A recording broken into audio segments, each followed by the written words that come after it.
Minister. Merci beaucoup, Monsieur Paulus. And now, Madame. Thank you, Mr. Paulus, and now Ms. Zan.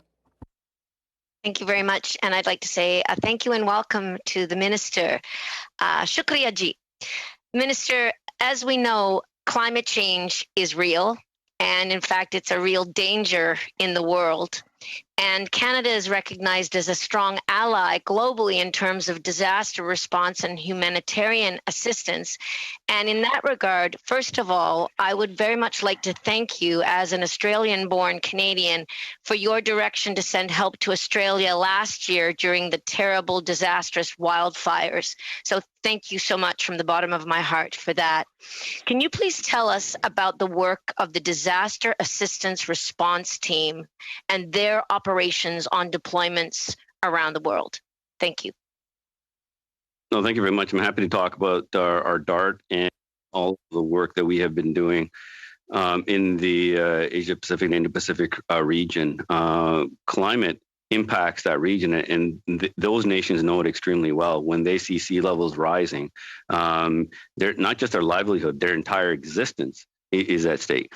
And what we did back in 2015 is increased our presence in the Pacific, having a greater presence there with the Canadian Armed Forces, especially our Navy, gave greater confidence to those nations that we would be there for them.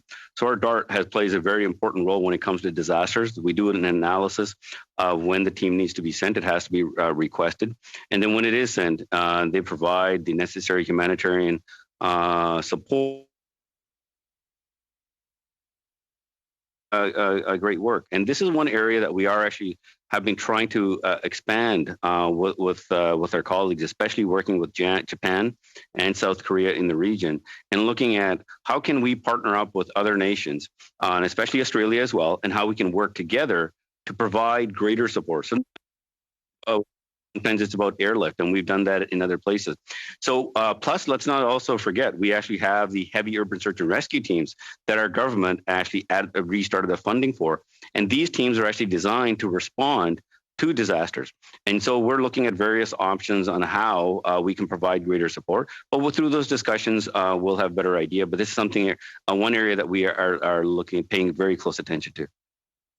Thank you very much. And my constituents will be glad to hear that too, because here in Cumberland, Colchester, we also are at threat of rising sea levels with the Chignecto Isthmus, which is surrounded by water on both sides. And Nova Scotia does not want to become an island.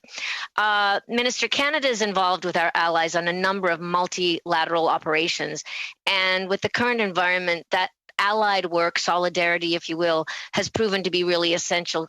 So could you please expand a little bit more on our efforts with our allies to maintain peace and security in the Indo-Pacific region? Oh, absolutely, Mr. Chair. And as I stated earlier, for some time, we have been working with our allies. But early on, when I went to the Shangri-La Dialogue in Singapore, it was noted that we did not have a consistent engagement. So which also meant when we showed up, we weren't taken seriously. So after my first meetings there, I committed to that the Canada will have a consistent engagement in the Pacific, and that's exactly what we've done. And you've seen the tremendous work. We're actually part of Operation Neon when it comes to sanctions monitoring against North Korea. We conduct exercises together with other militaries. That goes to how we can actually respond to nations when they put up their hand for a time of need when it comes to disasters. We provide capacity building training for many nations. And many nations in the Asian and the Pacific are part of our military training cooperation program, where they come to Canada and we provide additional language training. So these are the relationships that are currently being built. They're one to and not only enhancing those relationships, but developing further ones as well. Thank you. And I'd just like to say at some point after the pandemic, we'd like to welcome you here to Pugwash, Nova Scotia, which is well known around the world for peace and for bringing people together to discuss how we can move further along with world peace and working together multilaterally with all countries. Thank you very much, Minister. Since I have 15 seconds, I want to tell you that Cyrus Eaton, who started the Pugwash Thinkers Conferences, was once asked somewhere, where is Pugwash? He said, well, that's easy. It's halfway between Shinnemakas and Tatamagouche. And he was right. Okay. Thank You're you welcome very much, anytime. Ms. Zan. Monsieur Bergeron, pendant